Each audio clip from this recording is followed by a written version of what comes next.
I हेटेड माय pregnancy.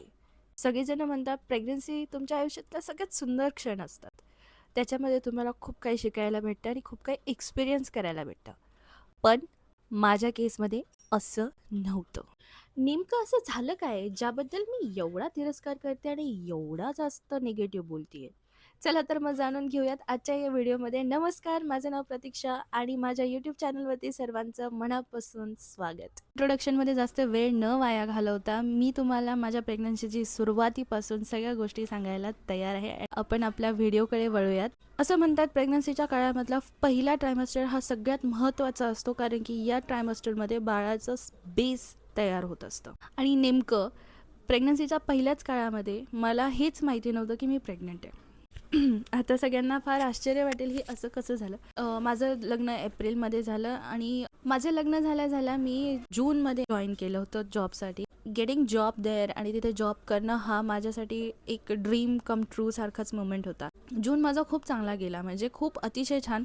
मी खूप energetic feel करत होते, एक्साइटमेंट होता जॉबसाठी आणि मला सॅलरी खूप चांगला होता. सो मी आणि माझा नवरा खूप छान पद्धतीने सगळं मॅनेज करत होतो. पण प्रॉब्लेम स्टार्ट झाला जुलैमध्ये आणि ऑगस्टमध्ये. जुलैमध्ये आय स्टार्टेड फीलिंग सिक, म्हणजे मला खूप जास्त असं फील व्हायला लागलं की माझी तब्येत डाऊन होत चालली आहे. आणि त्या काळामध्ये आय टूक all type of precautions, like I took contraceptive pills and all the precaution की बाबा आपल्याला प्रेग्नंट नाही व्हायचं आहे. सो वी वर 101% शुअर की आम्ही प्रेग्नंट होणार नाही. पण ऑगस्टमध्ये माझी तब्येत खूप भयंकर जास्त म्हणजे खराब झाली. When I was on the field, मी ग्राउंडवर जेव्हा होते तेव्हा मला अचानक चक्कर यायला लागली, मला खूप जास्त घाम यायला लागला, माझा BP ड्रॉप व्हायला लागला, मला असं वाटायला लागलं की मला खूप जास्त ताप चढला आहे, मी खूप जास्त फीवरमध्ये, मला थंडी वाजायला लागली. आणि इट वॉज सो वियर्ड, म्हणजे असं कधीच माझ्यासोबत झालं नव्हतं आणि असं माझ्यासोबत व्हायला लागलं. आता एक PE टीचर म्हणजे त्याचं काय काम असतं हे मला वेगळं सांगायची गरज नाही, पण थोडक्यात सांगते. मी लिटरली लेजेट त्या काळामध्ये मुलांसोबत पळली आहे, फुटबॉल खेळला आहे, त्यांच्यासोबत स्कॉट्स मारले आहे, जंप केलेला आहे, त्यांच्यासोबत रनिंग केली आहे, स्टेअर्स फटफट स्टेअर्स चढली आहे, फटफट स्टेअर्स खाली उतरली आहे. म्हणजे ऑलमोस्ट सगळ्या त्या गोष्टी सगळ्या केल्या आहेत ज्या मी फर्स्ट ट्रायमेस्टरमध्ये करायला नव्हत्या पाहिजे. सो 15 ऑगस्टला I got a little bit bleeding, ठीक आहे, स्पॉटिंग झाली मला. आणि स्पॉटिंग झाल्यानंतर आय थॉट की ओ माय गॉड, या नाव this is a time when I got my periods and I am safe, nothing is going to happen, come on.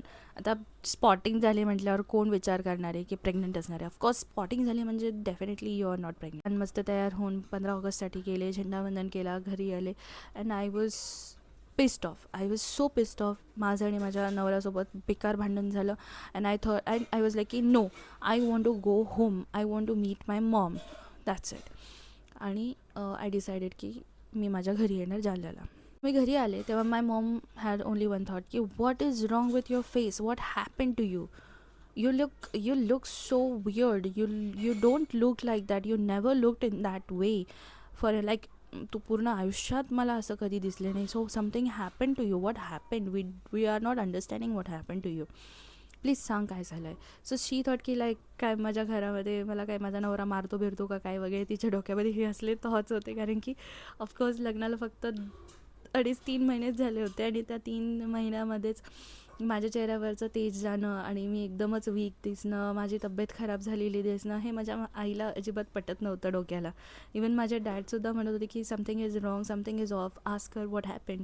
झोपेमध्ये रात्री मम्मीने मला उठवलं. मम्मी म्हणे तुला काय त्रास होतो आहे, एक्झॅक्टली सांग मला काय होतं आहे. म्हटलं यार mummy as such nothing happen, मला जरा तिथे ॲडजस्ट व्हायला वेळ लागतो आहे, म्हणजे आमचं जरा व्यवस्थित नाही चालू आहे.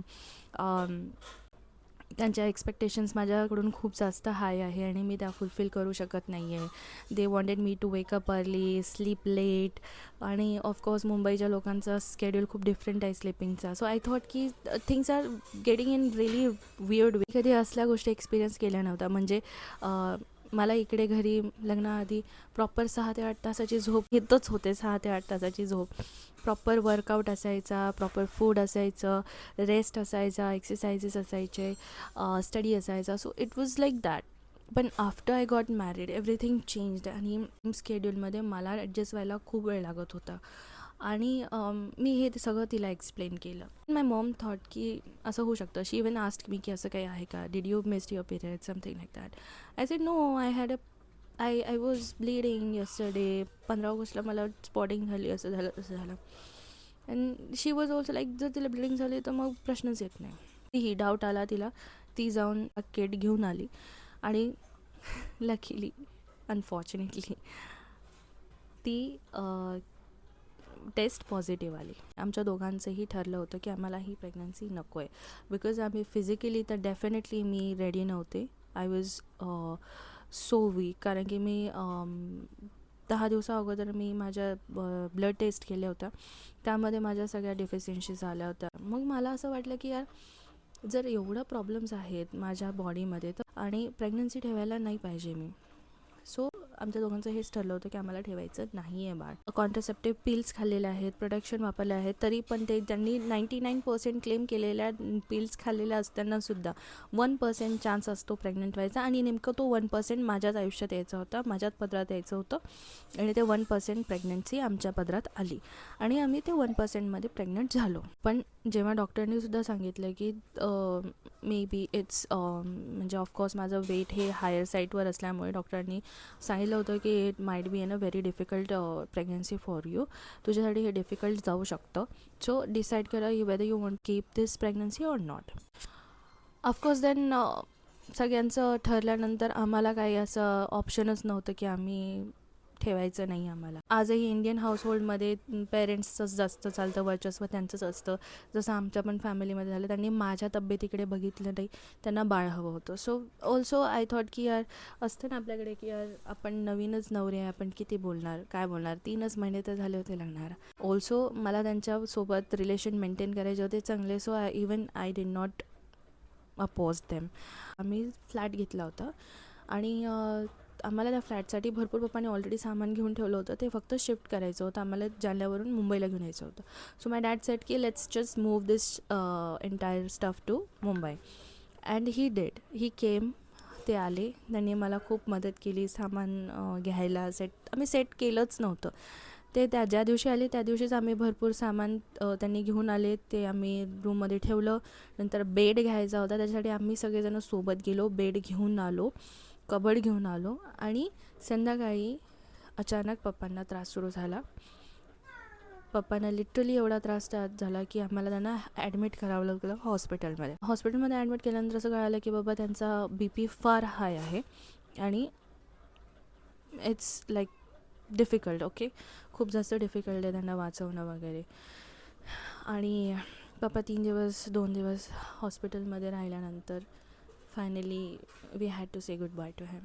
माझे डॅड नाही राहिले. त्यांना हार्ट अटॅक आला, सायलेंट हार्ट अटॅक आला आणि पप्पा तिथेच गेले. माझ्या आयुष्याचा सगळ्यात मोठा धक्का की जेव्हा मी पप्पांना बोलवलं होतं, जेव्हा पप्पांनी डिसाईड केलं की मला सुनाला भेटायचं आहे,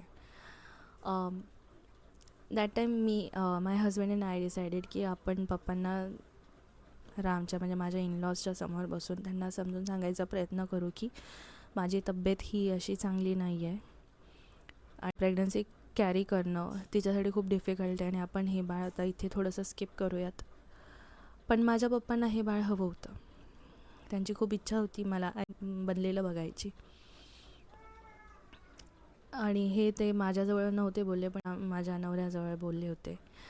आणि कुठेतरी जेव्हा ते गेले तेव्हा वी डिसाइडेड की this baby might be the blessing. May be त्यांची लास्ट इच्छा होती ही बाळ बघायची आणि आपण जर हे नाही ठेवलं तर हे त्यांचा अपमान केल्यासारखं होईल कदाचित. म्हणून आम्ही हे बाळ ठेवलं, ही प्रेग्नन्सी कॅरी करायचं ठरवलं.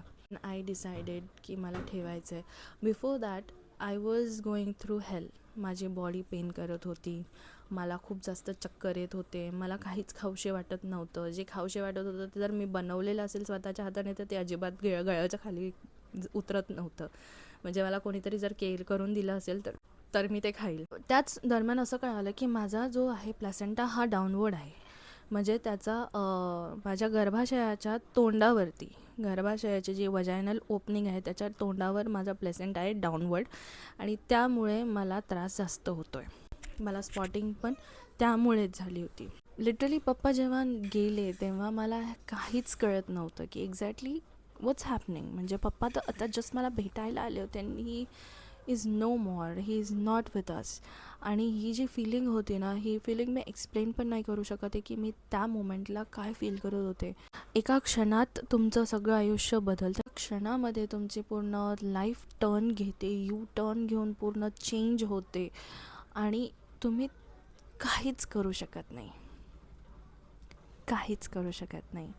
So this was the first thing that hit me emotionally so badly की माझे हार्मोन्स टोटली डिस्टर्ब्ड होते. वेन डॅडचं असं झालं तेव्हा मला 2रा महिना चालू होता आणि त्या 2ऱ्या महिन्यामध्येच, पहिल्या ट्रायमेस्टरच्या 2ऱ्या महिन्यामध्येच माझ्यासोबत एवढी मोठी ट्रॅजेडी झाली ज्यामध्ये मी एक्सप्लेन पण नाही करू शकत आहे की कसं फील झालं. त्यानंतर एक टोटल पूर्ण महिना मी माझ्या आईकडेच होते, कारण की मला माझ्या आईला सांभाळायचं होतं, माझ्या भावाला सांभाळायचं होतं आणि माझ्या छोट्या नीस आणि नेफ्यूलासुद्धा सांभाळायचं होतं. असा होता माझा पहिला ट्रायमेस्टर, पहिले 3 महिने माझ्या प्रेग्नन्सीचे. देन आला सेकंड ट्रायमेस्टर. माय गॉड, लोक म्हणतात पहिल्या ट्रायमेस्टर झाल्यानंतर सेकंड ट्रायमेस्टर तुमच्या आयुष्याचा सगळ्यात सुंदर फेज असतो आणि प्रेग्नन्सीचा तर सगळ्यात सुंदर फेज. बिकॉज या फेजमध्ये बाळ सेटल झालेलं असतं, तुम्हाला खूप काही ॲक्टिव्हिटीज करता येतात, you can move around, you can eat a lot आणि भरपूर काही गोष्टी याच्यामध्ये तुम्हाला छान छान एक्सपिरियन्स करायला भेटतात. पण अगेन माझ्यासाठी हा फेज डिफिकल्ट होता. तर यामध्ये काय झालं ते सांगते. सेकंड ट्रायमेस्टर म्हणजे 4था महिना. आम्ही जेमतेमच शिफ्ट केलं होतं आणि आम्ही रूम पण घेतली होती आणि त्याचं अग्रीमेंट पण झालं होतं आणि आता त्याला ती रूम पण सोडता येत नव्हती आणि त्याच्या मम्मीच्या घरी पण जाता येत नव्हतं. It was so difficult for him also. So he was living alone, doing all things alone. आणि मग नंतर मी डिसाईड केलं की लेट्स गो, आता तिकडे जाऊयात. मी तिकडे गेल्यानंतर समहाऊ आय मॅनेज्ड, ठीक आहे. But I was emotionally totally drained. मी माझ्या डॅडला every day every night miss करत होते. म्हणजे कसं शक्य आहे ना, म्हणजे लग्न झाल्यानंतर मला त्यांच्याशी बोलायलाच भेटलं नाही. 3 महिने मी माझ्या संसारामध्ये गुंतलेली होते आणि अचानक जेव्हा 3 महिन्यानंतर ते आले तेव्हा अचानक समजतं की ही is not any mower living with us, he is not alive. आणि आता मला त्यांना भेटता येणार नाही, त्यांना बोलता येणार नाही, कुठली गोष्ट शेअर करता येणार नाही. सो मी त्याच ट्रॉमामध्ये होते 4थ्या महिन्यामध्ये. आणि जेव्हा राम जायचा ऑफिसला तेव्हा मी एकटीच घरात असायचे, मी एकटीच विचार करायचे, मी एकटीच सगळ्या गोष्टी करायचे. So it was very difficult. अचानक 4थ्या महिन्यामध्ये मला रात्रीच्या 11:30 वाजता लोअर ॲबडॉमिनलमध्ये पेन स्टार्ट झालं, खूप जास्त पेन. इतकं पेन की आय स्टार्टेड क्राईंग आणि मला मूव्हसुद्धा करता येत नव्हतं. एवढं पेन स्टार्ट झालं, एवढे कॉन्ट्रॅक्शन स्टार्ट झाले. नेमकं झालं काय, मग रामसुद्धा परेशान होता. माझ्या घरामध्ये आजूबाजूला कोणीच नाही, माझे इनलॉज दूर होते. मी गेलो हॉस्पिटलमध्ये, चेकअप झालं. माझी गायनेक आली, तिने चेक केलं, तिने बघितलं तर कळालं बाळ हे खालच्या साईडला सरकलेलं आहे आणि इट्स लाईक की मे बी डिलिव्हरी होऊ शकते. म्हणून त्यांनी सांगितलं की आपल्याला आता सस्टेन देऊन we have to stop this delivery, stop this labour pain. So they induced me with the sustain नावाच्या एका इंजेक्शनने आणि सलाईन्सने आणि ते लेबर पेन तिथं थांबवलं. त्यानंतर त्यांनी माझ्या माझ्या नवऱ्याने इनलॉजला सांगितलं वगैरे. दे केम, दे सॉ वगैरे वगैरे. I was there admitted for 24 hours and then they left. Discharge भेटला, मग नंतर आम्ही घरी आलो. But at that moment I got to know that खूप जास्त काम करते आहे, उभं राहून भांडे वगैरे घासते आहे, तर त्यामुळे हे सगळं होतं आहे. मी माझ्या आईला सांगितलंच नव्हतं, कारण की तिला पुन्हा टेन्शन आलं असतं, परत ती परेशान झाली असती. ती ऑलरेडी भरपूर त्रासामध्ये होती. सो मी तिला सांगितलं नाही. माझं हिमोग्लोबिन खूप जास्त कमी झालेलं आहे आणि त्या पर्टिक्युलर मोमेंटमध्ये डॉक्टरनी हे रिझन दिलं की का झालं आहे म्हणून. माझ्या मॉमला तोपर्यंत मी सांगितलं नव्हतं असं झालं आहे म्हणून काही. आणि युजली प्रेग्नंट वुमन्सचं हिमोग्लोबिन हे 11, 12, 13च्या दरम्यान असायला पाहिजे आणि माझं हे डायरेक्ट 6 होतं. बिकॉज ऑफकोर्स मला काही खायला जमायचं नाही, स्वतः बनवलं ते खाल्लं जायचं नाही आणि इट वॉज डिफिकल्ट. ठीक आहे, सगळंच खूप डिफिकल्ट होतं. माझा जॉब नव्हता, इन-लॉजकडून कुठल्या प्रकारची हेल्प नव्हती. माझ्या नवऱ्याचा एकट्याचा पगार होता आणि मी त्याला ओढून ओढून किती ओढू शकते ना. आता मी आयडियल बायको, नवीनच लग्न झालं आहे, मी त्याला कसं बोलणार की मला हे हवं आहे, मला ते हवं आहे. मला कधी माझ्या आईवडिलांनी पण नाही सांगितलं होतं, शिकवलं नाही की तू सांग म्हणून, तोंडून बोलून दाखव तुला काय हवं आहे. असं कधी झालंच नाही, म्हणून मला ते नव्हतंच की मी त्याच्यासमोर बोलेल की मला हे हवं आहे म्हणून. बिकॉज माझ्या नवऱ्याला मी सांगायचे की यार आय कॅन नॉट ईट. माझ्या स्वतःच्या हातचं मला काही गळ्या खालून उतरत नाही आहे. सो ही डिसायडेड की आता मी काय करतो, तुझ्यासाठी मी मेसमधून जेवण घेऊन येत जाईल आणि तू माझ्यासाठी बनव. आणि हे डिसाईड झालं. मी त्याच्यासाठी जेवण बनवायचे आणि तो माझ्यासाठी बाहेरून भाजी वगैरे घेऊन यायचा. सो असा कसा तरी माझा 4था महिना आणि 5वा महिना गेला. मग एक दिवशी मी सहज अशीच बसलेली होते आणि मला खूप त्रास व्हायला. मला उठताच येत नव्हतं. म्हणजे माझं पूर्ण असं पोटाच्या खालच्या भागामध्ये भयंकर असं कडक झाल्यासारखं फील व्हायला लागलं आणि खूप जास्त असं वाटत होतं की आता हे बस्ट होणार आहे. इतकं पेन व्हायला लागलं होतं लोअर ॲबडॉमिनलमध्ये. सो आमच्या जवळच एक डॉक्टर होते, गायनेकॉलॉजिस्ट, म्हणून मग मी तिच्याकडे गेले आणि त्यांना चेक करायला सांगितलं. तर तेव्हा कळालं की अगेन बाळ हे लोअर म्हणजे खूप खाली आलेलं आहे आणि मला लेबर पेन स्टार्ट झालेले. माझ्यासोबत माझ्या सासू होत्या. त्यांनी माझ्या मम्मीला फोन करून बोलून घेतलं. म्हणजे बोलून घेतलं नाही, त्यांनी फक्त सांगितलं असं असं झालं आहे. आणि माझ्या मम्मीला करमतं कुठे. मम्मीने तशीच उठली, बॅगपॅक केली. माझी आजी आणि मम्मी मुंबईला निघून आली. त्या पूर्ण 1 वीकमध्ये स्टार्टच होते, म्हणजे येत होते, जात होते. आणि डॉक्टरने मला सस्टेन दिलेलं होतं की सस्टेन कंटिन्यू चालूच ठेवलेलं. म्हणजे 1 आठवडा मला सस्टेन चालू होतं. त्या काळामध्ये सुद्धा माझं हिमोग्लोबिन कमी होतं. So my mom use to make this beetroot, gajar and apple juice, आणि ते मला प्यायला द्यायचे. आणि तेव्हा कुठेतरी 1 आठवड्यानंतर असं फील झालं की माझं वजन आणि माझं हिमोग्लोबिन हे स्टेबल आहे आणि बाळही स्टेबल आहे. फार सपोर्ट केला. 1 आठवडा मम्मी माझ्याजवळ राहिली, 1.5 आठवडा राहिली. तिचं स्कूलला सुट्टी घेऊन ती माझ्याजवळ राहिली. तिचे स्कूल चालू होत्या तेव्हा. देन 7वा महिना लागला, which was my final trimester. So त्या ऑलरेडी डिप्रेशनमध्ये मी होतेच की पप्पा नाही आहेत आणि आता कसं. त्या डिप्रेशनमध्ये, त्यामध्ये माझं बॉडी पेन, भयंकर भूक लागते आहे, जेवण भेटत नाही आहे, माझ्या आजूबाजूला कोणीच नाही आहे, मी एकटीच आहे. हे जे सगळे थॉट्स आहेत ना, ते कुठे ना कुठे माझ्या प्रेग्नन्सीवरती खूप खूप जास्त असे इफेक्ट करत होते. आणि हे माझ्या मम्मीला लक्षात आलं, म्हणून शी सेड की नाही, आता आपण जालन्याला शिफ्ट व्हायचं आहे. तुझं जोपर्यंत बाळ डिलेवरी होत नाही तोपर्यंत. बिकॉज मी आणि माझ्या नवऱ्याने डिसाईड केलं होतं की आपण डिलेवरी ही मुंबईतच करणार आहे आणि तिथेच आपण डिलेवरी मम्मीला बोलून घेऊयात. कारण की मला डेट ही एप्रिलची दिली होती आणि मम्मी टीचर असल्यामुळे तिचं कसं 1 मेचं झाल्यानंतर तिला सुट्ट्याच असतात उन्हाळ्याच्या, 1 मेचा रिझल्ट झाल्यानंतर. सो वी ऑल डिसाइडेड की आपण मुंबईलाच करूयात. पण अशी कंडिशन बघितल्यानंतर मम्मीला लेजिट 3 महिन्याच्या सुट्ट्या भेटणं इम्पॉसिबल होत्या.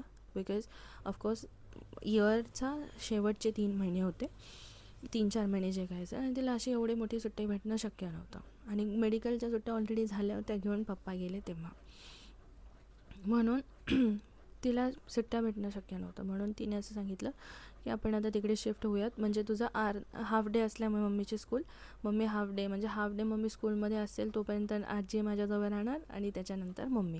म्हणजे असं अल्टरनेटिव्ह आमचं ठरलं होतं करायचं. आणि मग वी डिसायडेड. आणि मग मी 7व्या महिन्यामध्ये डोहाळे जेवण झाल्यानंतर मुंबईवरून जालन्याला शिफ्ट झाले. 7वा, 8वा आणि 9वा महिना यामध्ये सगळ्यात भयंकर गोष्ट अशी असते की तुम्ही तुमच्या हंगरवर अजिबात कंट्रोल ठेवू शकत नाही. आणि त्यामुळे काय होतं, जास्त खाणं, जे आवडतं ते खाणं, असं तुमचं होतं. आता कसं, जेव्हा मला 3rd ट्रायमेस्टर स्टार्ट झाला दॅट टाईम माझं वजन भरपूर वाढलेलं होतं. ऑलरेडी भरपूर माझं वजन वाढलेलं होतं ऑलरेडी. आणि बाळाचं पण रॅपिडली वाढायला सुरुवात झाली होती. आता वजन वाढतं आहे म्हणजे ऑफकोर्स मला सगळंच जड वाटायला लागलं होतं, एव्हरीथिंग. म्हणजे मी वॉक करते तरी फील होत आहे की माझं बाळाचं वेट खूप जास्त आहे, माझं स्वतःचं पण वेट खूप जास्त आहे. युरिनला त्रास, बॉडी पेन, मला ब्लॅडर होल्ड करता येत नाही आहे. नंतर ॲसिडिटीचा त्रास, गॅसचा त्रास, बी पीचा त्रास. माझा बी पीचा ऑलमोस्ट खूप जास्त त्रास स्टार्ट झाला होता. मला लिटरली इतकं फील होत होतं की यार मला ज्या गोष्टी करायच्या होत्या त्या माझ्याने होत नाही आहेत. सो मी जेव्हा 7वा महिना झाला तेव्हा 8व्या महिन्यामध्ये डिसाईड केलं की I will be starting working out. Because there is no way out that I will come out of this depression unless and until I start working out. So I decided की मी आता workout करणार आहे, नाही खूप जास्त पण I will start working out. Walk तर मी रोजच करत होते, पण थोडंसं लेवल अप करून मी डिसाईड केलं आता स्क्वॉटिंग करायची आहे, स्ट्रेचिंग करायची आहे, जिम बॉलवरती एक्सरसाइज करायच्या आहेत. हे लग्नाच्या आधी हे सगळं करायचं आहे. सो हे सगळं माझ्याकडे ऑलरेडी अवेलेबल होतं, म्हणून मी ते सगळं करणार हे ठरवलं. I started working out. पण B P was not stable at all. नवऱ्याचं वागणं, लाँग डिस्टन्स असल्यामुळे ताणतणाव, दोघांमध्ये मिसअंडरस्टँडिंग, इनलॉजमध्ये मिसअंडरस्टँडिंग, ह्या सगळ्या गोष्टी इतक्या डिफिकल्ट चालल्या होत्या. माझा बी पी हा ऑलमोस्ट ड्रॉप होत होता, पूर्णपणे ड्रॉप. 8व्या महिन्यामध्ये आणि 9व्या महिन्यामध्ये एका आठवड्यात मी 3-3, 4-4 वेळेस गेली आहे डॉक्टरकडे, व्हिजिट केल्यात की she is not, my baby is not moving, maybe I don't know what's happening, can you please check. आणि जेव्हा चेक करते तेव्हा सगळं हार्टबीट्स वगैरे सगळं व्यवस्थित. फक्त विषय असा होता की बाळाला स्पेस खूप कमी भेटत होती वोममध्ये. ऑफकोर्स तिचं वेट खूप जास्त वाढलेलं होतं, त्यामुळे तिला स्पेसच नव्हती हलायला, म्हणून तिचे मुवमेंट्स कमी झाल्या होत्या. तुम्हाला मी एवढं सगळं सांगितलं माझ्या प्रेग्नन्सीच्या बाबतीत की हे कसं झालं आहे, माझ्यासोबत काय झालं होतं, मी कसल्या मेंटल आणि इमोशनली फेजमधून बाहेर आली आहे. जेव्हा माझ्यामध्ये ऑलरेडी एक बाळ कॅरी मी करत होते, एक ह्युमन बीइंग माझ्या आतमध्ये होता. In that moment I should have connect with my baby, त्याच्यासोबत बॉन्डिंग करायला पाहिजे होती. खूप काही गोष्टी म्हणजे ज्या करायला पाहिजे होत्या त्या नाही झाल्या, because I was not able to enjoy my pregnancy. समजतंय तुम्हाला, म्हणजे समजते का मी काय बोलते, की काय होत होतं, की मी जे इमॅजिन केलं होतं की मी जेव्हा प्रेग्नंट होईल स्विमिंग वगैरे करायला सुद्धा जाणार प्रेग्नंट झाल्यावर, पण मला नाही करता आलं ना. Why? Because my pregnancy was so difficult. डॉक्टरांनी क्लिअरली सांगितलं होतं की her pregnancy is so difficult that she might give a birth soon before her time. So I had to take a precaution. जर मी शिंकले किंवा मी खोकलले तेव्हासुद्धा मला प्रिकॉशन पाहायला सांगितलं होतं डॉक्टरांनी. म्हणजे तो फेज मी जेव्हा विचार करते तो माझ्या आयुष्यातला सगळ्यात अवघड असा टाईम. सो हे सगळ्यांसोबत होत नाही, ठीक आहे. खूप लकी असतात मुली, खूप लकी असतात बायका, ज्यांना सपोर्टिव्ह हजबंड, सपोर्टिव्ह इनलॉज आणि खूप सारे लोक त्यांच्या अवतीभोवती असतात त्यांची काळजी घेण्यासाठी. पण माझ्या केसमध्ये तसं नव्हतं. आणि जेव्हा आज मी मागे वळून बघते तेव्हा मला एक गोष्ट कळते. अशा सिच्युएशनमध्ये होते ज्यामध्ये मला स्वतःला सर्वाईव्ह करायचं होतं, स्वतःला उचलायचं होतं. आणि that made me realise my strength. सगळ्यात मोठी चूक कुठली केली माहिती आहे का, की मी खूप स्ट्रॉंग आहे असं दाखवलं, की कम ऑन, मला तुमची हेल्प नाही पाहिजे, I can do anything alone. हा जो ॲटिट्यूड होता माझा त्याने मला खूप जास्त घातलं आहे खड्ड्यात. पण मी त्या मोमेंटला जर लोकांना बोलले असते ठामपणे की नाही, मला नाही जमत आहे, मला नाही पटत आहे, मला ही प्रेग्नन्सी नाही कळत आहे, मला नाही जमत आहे, मी इमोशनली डॅमेज झाली आहे, मला समजत नाही आहे, मला हँडल करता येत नाही आहे, तर कदाचित आज माझा पर्स्पेक्टिव्ह प्रेग्नन्सीचा डिफरंट असता.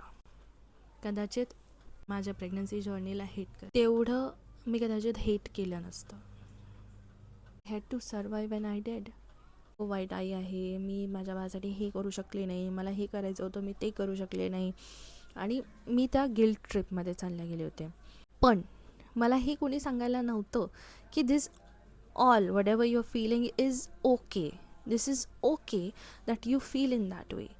It is all fine that if you don't like your pregnancy, it is all fine that if you don't like the way you feeling, it's normal.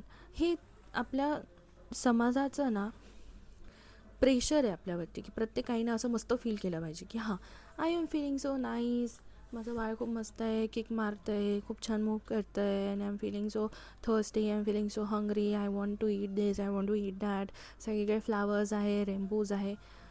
पण असं नसतं. इंस्टाग्रामवरती, यूट्यूबवरती दाखवणाऱ्या प्रेग्नन्सीमध्ये आणि रिअल लाईफमधल्या प्रेग्नन्सीमध्ये जमीन आसमानचा फरक असतो. हे मी जेव्हा स्वतः अनुभवलं, जेव्हा मी स्वतः यातून गेले, तेव्हा मला कळालं. प्रत्येकाचा विचार करून करून मी माझं प्रेग्नन्सी खराब केली आहे, माझा पोस्टपार्टम खराब केला आहे, आणि आय डोंट थिंक सो की मी आता तसंच पुन्हा करायला पाहिजे, so that I disturb my mind.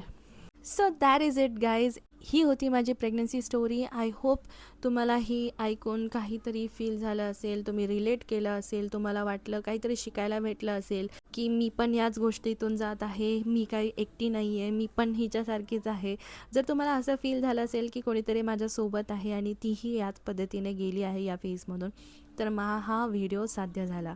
हा खरंच व्हिडिओ मी त्या व्यक्तींसाठी आणि त्या बायकांसाठी बनवला आहे ज्यांना त्या एकट्या आहेत असं फील होतं. त्यांना वाटतं की नाही, मला जर प्रेग्नन्सी मी एन्जॉय करत नाही आहे म्हणजे ही चुकीची गोष्ट आहे, चुकीची फिलिंग आहे.